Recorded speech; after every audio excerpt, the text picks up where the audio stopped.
గారు మాట్లాడినట్టు మన పిల్లలకి పుట్టినరోజు నుంచి ఒక 5 సంవత్సరాలు కానీ 6 సంవత్సరాలు వయసు ఉన్నప్పుడు ఏమైనా సమస్య ఉంటే మనం RBSK కార్యక్రమం ద్వారా మన డాక్టర్స్ కన్సల్ట్ అంగన్వాడీ సెంటర్స్కి వెళ్ళి పిల్లల్ని చెక్ చేస్తారు. దాంట్లో నాకు తెలిసిన వరకు ఒక 4D మనం మెజర్ చేస్తాం.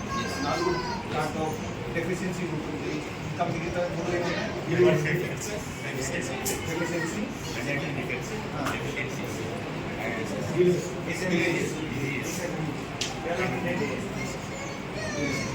దాంట్లో 4 డెఫిషియన్సీని మనం మెజర్ చేస్తాం.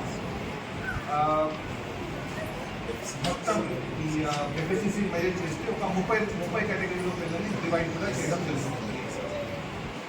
25 to 80% కేసెస్లో మనం స్టార్టింగ్ నుంచి పిల్లల మీద ధ్యానం పెడితే ఒక Tier 1, Tier 2, Tier 3 అంటే కన్సర్న్ ప్రైమరీ హెల్త్ సెంటర్లో దానికి ఉపచారం లేకపోతే మనం డిస్ట్రిక్ట్ హాస్పిటల్కి తీసుకువచ్చి ఇక్కడ ట్రీట్మెంట్ ఇస్తాము. డైస్ సెంటర్లో ఇక్కడ కూడా కాకపోతే మనం రిమ్స్ దానికి హాస్పిటల్కి రిఫర్ చేసుకోవచ్చు.